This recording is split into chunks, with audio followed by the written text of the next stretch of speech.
അസ്സലാമു അലൈക്കും വറഹ്മത്തുള്ളാഹി ബിസ്മില്ലാഹി വൽഹംദുലില്ലാഹ് സ്വലാത്തു വസ്സലാമു അലാ റസൂലില്ലാഹി വഅലാ ആലിഹി വസഹ്ബിഹി അജ്മഈൻ അമ്മാ ബഅദ്. വിശദീകരിച്ച് പറയുന്നില്ല, സമയം വൈകിയിട്ടുണ്ട്. നാളെയും മറ്റന്നാളൊക്കെ ഇവിടെ പരിപാടി ഉള്ളത് കൊണ്ട് നാട്ടുകാർക്കൊക്കെ നേരത്തെ പോകണം. എന്നിരുന്നാലും 2-3 മിനിറ്റ് കേൾക്കണമെന്ന് അഭ്യർത്ഥിക്കുകയാണ്. കാരണം ഒരു സ്ഥലത്തുനിന്ന് അല്ലെങ്കിൽ മറ്റൊരു സ്ഥലത്ത് ഞങ്ങൾക്ക് മുമ്പിൽ ഏതെങ്കിലും മത്സരത്തിൽ പങ്കെടുത്തവരാണ് ഇവിടെ, അല്ലെങ്കിൽ പ്രൈസ് നേടിയവരാണ് ഇവിടെ വന്ന മത്സരാർത്ഥികളിൽ അധികവും. അതുകൊണ്ട് തന്നെ ആർക്ക് ഫസ്റ്റ് മുമ്പ് ഞങ്ങൾ മുമ്പിൽ വന്നു എന്നതുകൊണ്ടല്ല, ഇവിടെ വീക്ഷിച്ച, ഓൺലൈനിൽ വീക്ഷിച്ച, നേരിട്ട് വീക്ഷിച്ച എല്ലാവരും കണ്ട ഒരു പ്രത്യേകത എന്ന് പറയുന്നത് ഓരോ ടീമും ഒന്നിനൊന്ന് മികച്ചവരാണ്. ആരെയും പ്രൈസിൽ നിന്ന് ഒഴിവാക്കാനോ അല്ലെങ്കിൽ 2ാം സ്ഥാനം മുതൽ അവസാനം 16 ടീമുകൾ വരെ പ്രൈസിന് അർഹരാണ്. പക്ഷേ 3 ട്രോഫികളാണ് ഇവിടെ ഉള്ളത്. ആറ്റിക്കുറുക്കി 1, 2, 3 സ്ഥാനക്കാരെ ഞങ്ങൾ കണ്ടെത്തിയിട്ടുണ്ട്. പ്രത്യേകിച്ച് എടുത്തു പറയുന്നത് 5 ടീമുകളെ ഫൈനൽ ലാപ്പിലേക്ക് ഞങ്ങൾ കണ്ടെത്തിയിട്ടുണ്ട്. 5 ട്രോഫികൾ ഉണ്ടെങ്കിൽ ഉറപ്പായും അവർക്ക് ഞങ്ങൾ കൊടുക്കാമായിരുന്നു. പക്ഷേ 3 ട്രോഫികളാണുള്ളത്. എടുത്തു പറയുന്ന 1-2 ചെറിയ കാര്യങ്ങൾ സൂചിപ്പിക്കുന്നു. മാഷപ്പ് മത്സരം എന്ന് പറയുന്നത് ഒരു ടീം വർക്കാണ്. ലീഡർ നിർബന്ധമില്ലാത്ത ഒരു മത്സര ഇനം. വിവിധ ഗാനങ്ങൾ കോർത്തിണക്കിക്കൊണ്ട് വളരെ മനോഹരമായി 5 മത്സരാർത്ഥികളും മെഴിവേകുന്നതിന് വേണ്ടി റിഥം ഉപയോഗിക്കുക, ദഫോ അറബനയോ ഉപയോഗിക്കുക എന്നും നമ്മുടെ നിയമാവലിയിൽ കൊടുത്തിട്ടുണ്ട്. അതില്ലെങ്കിൽ, ഉണ്ടെങ്കിലും ഇല്ലെങ്കിലും 5 മത്സരാർത്ഥികളാണ് പങ്കെടുക്കേണ്ടത്. 10 മിനിറ്റിനുള്ളിൽ ഒതുങ്ങുന്ന ഒരു മത്സരം. വ്യത്യസ്ത ഗാനങ്ങൾ വളരെ വ്യക്തമായി, വളരെ മനോഹരമായി അവതരിപ്പിക്കലാണല്ലോ മാഷപ്പ് എന്ന് പറയുന്നത്. ആ ഒരു മത്സര ഇനത്തിൽ നമ്മൾ ശ്രദ്ധിക്കേണ്ടത് സ്വരൈക്യം നിർബന്ധമായ ഒന്നാണ്. അതേപോലെ സോങ് സെലക്ഷൻ വളരെ മർമ്മപ്രധാനമാണ്. സോങ് സെലക്ഷൻ നമ്മൾ തിരഞ്ഞെടുക്കുമ്പോൾ, അല്ലെങ്കിൽ പാട്ടുകൾ നമ്മൾ തിരഞ്ഞെടുക്കുമ്പോൾ, ഒരു ഗാനത്തിൽ നിന്ന് മറ്റൊരു ഗാനത്തിലേക്ക് പോകുമ്പോഴുള്ള കോർവ താളം, 4/4 താളത്തിൽ പോകുമ്പോൾ അത് 7/8 താളത്തിലേക്ക് മാറുമ്പോഴുണ്ടാകുന്ന വ്യത്യാസങ്ങൾ, അതൊക്കെ ശ്രദ്ധിച്ചു കൊണ്ടാവണം ടീമുകൾ പ്രസൻറ്റ് ചെയ്യേണ്ടത്. അതോടൊപ്പം തന്നെ നേരത്തെ സൂചിപ്പിച്ചതുപോലെ താളഭംഗം വന്നാൽ ടീമുകളിലെ മൈനസ് മാർക്കിനെ വിശദീകരിക്കേണ്ട ആവശ്യമില്ലല്ലോ. ഇവിടെ ഏറ്റവും വീക്ഷിച്ച അല്ലെങ്കിൽ വന്നിട്ടുള്ള എല്ലാ ടീമുകളിലും നേരിയ വ്യത്യാസത്തിലെങ്കിലും വന്നിട്ടുള്ള പാകപ്പിഴവ് എന്ന് പറയുന്നത് നമ്മൾ ആലപിക്കുന്ന ഗാനങ്ങളുടെ ഇതിവൃത്തത്തിനനുസരിച്ച് മത്സരാർത്ഥികളുടെ ഭാവലയങ്ങളിൽ മാറ്റങ്ങൾ വന്നിട്ടില്ല എന്നുള്ളതാണ്. ഓരോ ടീമുകളിലും ഒരു 80% നബിയുടെ മദ്ഹുകളാണ് വന്നിട്ടുള്ളത്. ആ നബിയുടെ മദ്ഹുകൾ നമ്മൾ പാടി പറയുമ്പോൾ, മദ്ഹ് എന്ന് പറഞ്ഞാൽ പ്രകീർത്തനാണല്ലോ.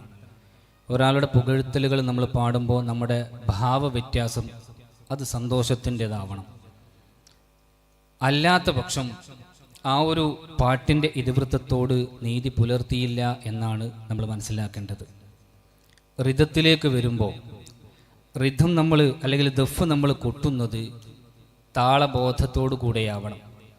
മത്സരാർത്ഥികൾ 4 മത്സരാർത്ഥികളാണ് ആലപിക്കുന്നത് എങ്കിൽ അവർ കൃത്യമായ താളത്തിൽ പാടുമ്പോൾ ആ താളത്തിനനുസരിച്ചുള്ള താളക്രമത്തിലാവണം, താളബോധത്തിലാവണം ദഫ് കൊട്ടുന്നവർ വേണ്ടത്. അതോടൊപ്പം വോക്കലി വോയിസ് കയറാനും പാടില്ല, അതും ശ്രദ്ധിക്കണം. ഇനി അവസാനമായിട്ട് സൂചിപ്പിക്കുന്നത്, ഞാൻ നേരത്തെ സൂചിപ്പിച്ചല്ലോ, 5 ടീമുകളെ ഞങ്ങൾ അവസാന ലാപ്പിലേക്ക് കണ്ടെത്തിയിട്ടുണ്ട്. അതിൽ നിന്ന് 3 ടീമുകളെയാണ് പ്രൈസിലേക്ക് കൊണ്ടുവന്നിട്ടുള്ളത്. 5 ടീമുകൾ എടുത്തു പറയുന്നത് എന്താ വെച്ചാൽ, ഈ 5 ടീമുകളും 1ാം സ്ഥാനത്തിന് അർഹരാണ്. പക്ഷേ ചെറിയ ചെറിയ വ്യത്യാസങ്ങൾ മാത്രം. സ്വാഭാവികമായും എല്ലാവർക്കും ഫസ്റ്റ് കൊടുക്കാൻ കഴിയില്ലല്ലോ. അതുകൊണ്ട് തന്നെ ചെറിയ നേരിയ വ്യത്യാസങ്ങൾ മാർക്കിൽ വന്നതുകൊണ്ടാണ് 1, 2, 3 സ്ഥാനക്കാരെ അവസാനമായി നമ്മൾ ആറ്റിക്കുറുക്കിയെടുത്തത്. 4ാം സ്ഥാനക്കാരും 5ാം സ്ഥാനക്കാരും പ്രൈസിന് അർഹരാണെന്ന് ആവർത്തിച്ച് പറയുന്നു. ഞാൻ നേരത്തെ സൂചിപ്പിച്ചതുപോലെ ഒരു ടീം വർക്കാണ് മാഷപ്പ് മത്സരം എന്ന് പറയുന്നത്. ഈ ടീം വർക്കാവുമ്പോൾ ഒരു പാട്ടിനെ ലീഡ് ചെയ്യുന്നവർ അതേ ശ്രുതിയിൽ തന്നെ ബാക്കിയുള്ള കോറസുകാരും പാടണം, അനിവാര്യമാണ്. നമ്മളൊരു പാട്ട് 4 ആളുകൾ, ഒരാൾ റിതം കൊട്ടുന്നവരാണെങ്കിൽ 4 ആളുകളും പാടുമ്പോൾ, ഒരുമിച്ച് പാടുമ്പോൾ നമുക്ക് ഈ മ്യൂസിക്കലി പാട്ട് എന്ന് പറയുന്നത്, ഗാനം എന്ന് പറയുന്നത് ആസ്വാദകർക്ക് ആസ്വാദനം നൽകുന്ന ഒരു കാര്യമാണ്. ആസ്വാദനം നമുക്ക് നൽകാൻ കഴിഞ്ഞിട്ടില്ല എങ്കിൽ നമ്മളതിൽ പരാജയപ്പെട്ടു എന്നുള്ളതാണ് വസ്തുത. ഞാൻ പറഞ്ഞു വരുന്നത്, അവതരിപ്പിക്കുന്ന മത്സരാർത്ഥികൾ, നമ്മൾ അവതരിപ്പിക്കുന്ന ആ അവതരണ അല്ലെങ്കിൽ മത്സര ഇനം അത് ഓഡിയൻസിലേക്ക് അതിൻ്റെ പൂർണ്ണാർത്ഥത്തിൽ നീതിയോടുകൂടി എത്തിക്കാൻ നാം ശ്രമിച്ചാൽ മാത്രമേ അത് പൂർണ്ണാർത്ഥത്തിൽ പ്രൈസിലേക്ക്, മാനദണ്ഡമുള്ള മത്സര വേദികളിൽ നമുക്ക് പ്രൈസിലേക്ക് വരാൻ കഴിയുകയുള്ളൂ. ഞാൻ പറഞ്ഞതിൻ്റെ ആകത്തുക, ടീം വർക്കായ മാഷപ്പ് മത്സരം അത് സ്വരൈക്യത്തോടുകൂടി, താളത്തോടുകൂടി, താളബോധത്തോടുകൂടി, താളക്രമത്തോടുകൂടി, താള ലയത്തോടുകൂടി, സ്വരഭംഗിയോടുകൂടി ആണ് ഇവിടെ മത്സരത്തിൽ പങ്കെടുക്കേണ്ടത്. പിന്നെ അവസാനമായി സൂചിപ്പിക്കുന്നു, ക്ഷമയോടുകൂടി കാത്തിരിക്കുന്ന അഭ്യർത്ഥികളോടുകൂടി അവസാന പോയിന്റ് സൂചിപ്പിക്കുകയാണ്. ഇവകളൊക്കെ നമ്മൾ പാട്ട് പാടുന്ന 5 or 10 പാട്ടുകളൊക്കെ സെലക്ട് ചെയ്ത് ഇവിടെ അവതരിപ്പിച്ച ഒരു പ്രശ്നങ്ങളും പാട്ടിലുള്ള ലയത്തിലും ഒന്നുമില്ലാത്ത പക്ഷം നമുക്ക് റിസൾട്ടിലേക്ക് എന്തായാലും ടീമുകളെ കൊണ്ടുവരേണ്ടി വരും.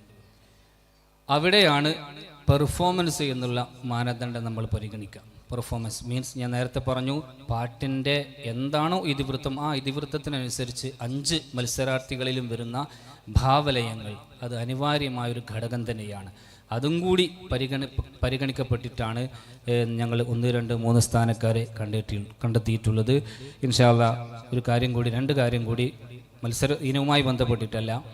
ഇനി സ്വാഭാവികമായും കേരളത്തിലെ അറിയപ്പെട്ട എല്ലാ മാഷപ്പ് വേദികളിൽ തിളങ്ങി നിൽക്കുന്ന ടീമുകൾ ഇവിടെ വന്നിട്ടുണ്ട്, യാതൊരു സംശയവുമില്ല. അതുകൊണ്ട് തന്നെ സംശയങ്ങൾ സ്വാഭാവികമാണ്. എന്തുകൊണ്ട് ഞങ്ങളുടെ ടീമിന് കിട്ടിയില്ല എന്നുള്ള ചോദ്യത്തിൻ്റെ ഉത്തരമാണ് ഞാൻ പറയാൻ പോകുന്നത്. ഞാൻ മുകളിൽ പറഞ്ഞിട്ടുള്ള പോയിന്റുകൾ അല്ലെങ്കിൽ മാനദണ്ഡങ്ങൾ അവകൾ പാലിക്കാത്തത് കൊണ്ടാവാം, ആണെന്നല്ല ആവാം. അപ്പോൾ സംശയങ്ങൾ സ്വാഭാവികമാണ്. സംശയം ചോദിക്കാനും അത് പറഞ്ഞു തരാനുള്ള ബാധ്യത ഞങ്ങൾക്കുണ്ട്. നമ്മൾ തൊൽഹ ഉസ്താദ് ഇവിടെ ഉണ്ട്, തൊൽഹ ഫൈൽ ഉസ്താദ് ഇവിടെ ഉണ്ട്.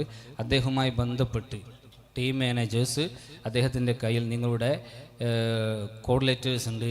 ടീം മാനേജർ വന്ന് അദ്ദേഹത്തിൻ്റെ കയ്യിൽ നിന്ന് ആ കോഡ് ലെറ്റർ വാങ്ങി ഞങ്ങൾ സമീപിച്ചാൽ നിങ്ങളുടെ ടീമുകൾക്ക് വന്നിട്ടുള്ള മൈനസുകൾ പറഞ്ഞു തന്നതിന് ശേഷമേ ഞങ്ങൾ ഇവിടുന്ന് പോവുകയുള്ളൂ എന്ന് മാത്രം സൂചിപ്പിച്ചുകൊണ്ട്, ഇവിടെ മത്സരിച്ച 16 ടീമുകളിൽ നിന്ന് മെയിൻ സിംഗറായി, മീൻസ് നല്ല രീതിയിൽ ആലാപനം നടത്തിയ സിംഗറെ കണ്ടെത്തിയിട്ടുള്ളത് code letter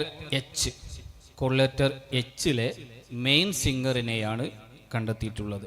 code letter എച്ചിലെ main singer നല്ല രീതിയിൽ റിഥം കൊട്ടിയത്, അഥവാ താളബോധത്തോടു കൂടി, താളക്രമത്തോടു കൂടി കൊട്ടിയിട്ടുള്ളത് കോഡ് ലെറ്റർ കെ ടീമിലെ ദഫ് കൊട്ടിയ മത്സരാർത്ഥിയാണ്. ഏതായാലും റിസൾട്ട് പ്രഖ്യാപിക്കുകയാണ്. ആദ്യമായി ഞാൻ നേരത്തെ ആവർത്തിച്ച് പറഞ്ഞ എൻ്റെ അഭിനന്ദ സുഹൃത്ത് സുലൈമാൻ ഉഗ്രപുരം ഉസ്താദ് ഇവിടെ ഉണ്ട്. അദ്ദേഹത്തെ പരിചയപ്പെടുത്തേണ്ട ആവശ്യമില്ല. അദ്ദേഹം സംസ്ഥാന സർഗലയത്തിൻ്റെ സംസ്ഥാന കൺവീനർ കൂടിയാണ്. അപ്പോൾ അദ്ദേഹത്തെ സമയം വൈകിയത് കൊണ്ട് എന്നോട് റിസൾട്ട് വായിക്കാൻ പറഞ്ഞതാണ്. അദ്ദേഹത്തെ ഞാൻ വിസ്മരിക്കുന്നില്ല. ഏതായാലും 5 കോഡ് ലെറ്റേഴ്സിനെ, അവസാന ലാപ്പിലേക്ക് വന്ന 5 കോഡ് ലെറ്റേഴ്സിനെയാണ് അത് ഞാൻ വായിക്കുന്നത്. Code letter E, code letter L, code letter H, code letter F, code letter K. ഈ മത്സര കോഡ് ലെറ്റേഴ്സാണ് അവസാന ലാപ്പിലേക്ക് ഫൈനലായിട്ട് വന്നിട്ടുള്ളത്. ഇതിൽ 3-ാം സ്ഥാനം നേടിയിട്ടുള്ളത് കോഡ് ലെറ്റർ കെ, 2-ാം സ്ഥാനം നേടിയിട്ടുള്ളത് കോഡ് ലെറ്റർ എഫ്. ആവേശകരമായ മാഷപ്പ് മത്സരത്തിൽ 1-ാം സ്ഥാനം നേടിയിട്ടുള്ളത് കോഡ് ലെറ്റർ എച്ച്. റിസൾട്ട് 1-ാം സ്ഥാനം കോഡ് ലെറ്റർ എച്ച്, 2-ാം സ്ഥാനം കോഡ് ലെറ്റർ എഫ്, 3-ാം സ്ഥാനം കോഡ് ലെറ്റർ കെ. വിജയികൾക്കും മത്സരാർത്ഥികൾക്കും അഭിനന്ദനങ്ങൾ. പ്രത്യേകിച്ച് ഈ ഒരു മത്സരവേദിയിലേക്ക് ഞങ്ങൾ ക്ഷണിച്ച ഇതിൻ്റെ സംഘാടകർ, പ്രത്യേകിച്ച് തൊൽഹ ഉസ്താദിനെ പോലെയുള്ള പ്രഗത്ഭരായ ഉസ്താദുമാർ, സംഘാടകർ എല്ലാവരോടും അഗൈതവമായ നന്ദിയും സന്തോഷവും അറിയിക്കുന്നു. അസ്സലാമു അലൈക്കും വറഹ്മത്തുള്ളാഹി വബറകാതുഹു.